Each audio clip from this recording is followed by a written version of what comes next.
Господине, заедно да ве прашам уште нешто околу актуелната афера Шпион, која предпоставува на ваков или онаков начин ќе влијае врз политичките активности во Македонија во наредниот период, вклучително и она за што говориме сега, можните предвремени парламентарни избори.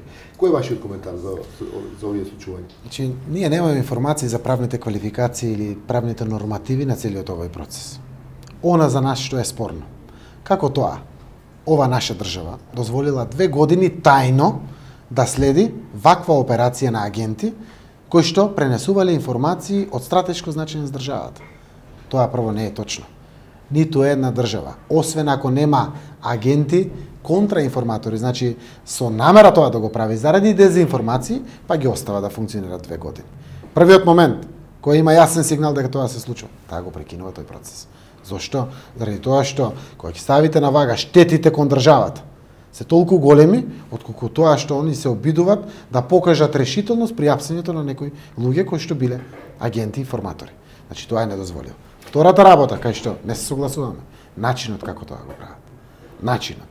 Во овие години, посебно 2008 година наваму, јасно демонстрираат страв и сила кон сите кои ги гледаат од надвор. Ако тоа може да го направат кон новинар, ако тоа може да го направат кон сопственик на телевизија, ако тоа може да го направат кон бизнисмен, ако тоа може да го направат кон влијателен човек во општеството, што да мислат граѓаните кои ги гледат сите спектакли на апсења, освен дека ова е порака до сите нив. Внимавајте како се однесувате, па дури ако не критикувате, може и вас да ве сполити тоа. Ние на тоа се буниме.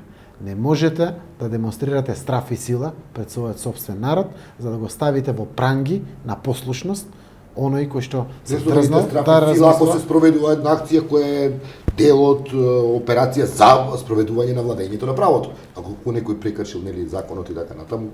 Начинот на притварање не е, мислам, притварањето како законска можност која што ја дава законот за МВР. Мислите на злоупотребата на притворот како мерка? Не злоупотреба, камерите. Камерите, визуелно, кои што ги пуштат сите снимки, сите слики, како тоа се случува, го сејат стравот.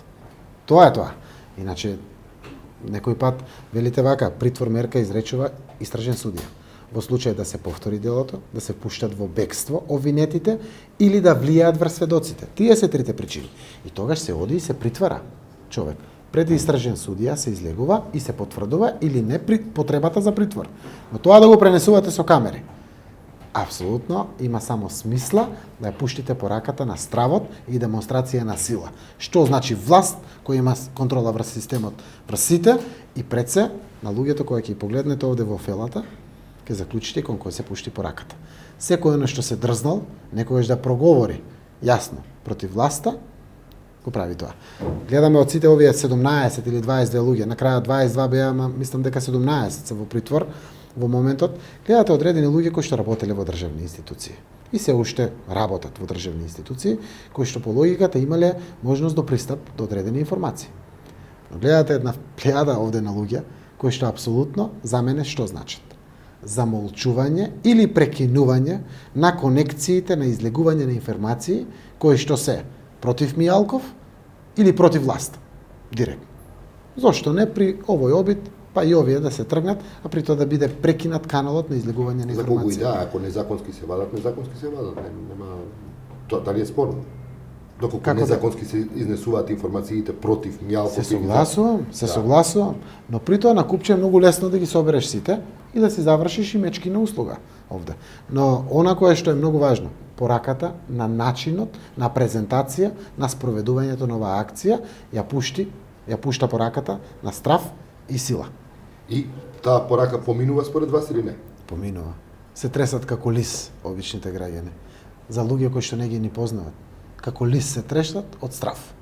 Поминува и те како. Како се да се им помогне на тие луѓе да се охрабрат? Секој ден со лични примери.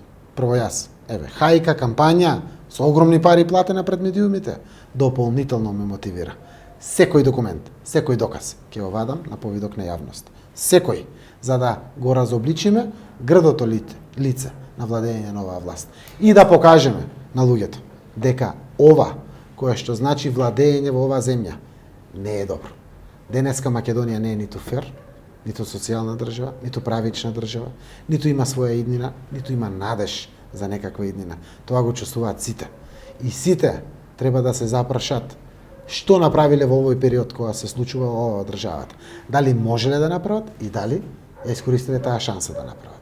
Јас сум прв претседател на опозицијата спремен да го водам секој оној кој што е разочаран од општеството во кое што живее, управувано под прангите на оваа власт. Прв, воопшто не се плашам и воопшто нема око да ми трепне. Но се надевам дека секој ќе чувствува потреба, макар ако не повеќе, за своето семејство. Секој сака своето дете рамноправно како сите други деца да има опција да избере дали ќе учи во Милано, дали во Скопје, дали ќе оди во Солун или ќе оди во Белград. Има право. Фер шанса. Во територијата на Европа живееме. Секој има право на правда, ако чувствува дека е правичен. А не ако некој му дигне телефон од другата страна, па дури и правдата да ја изгубите.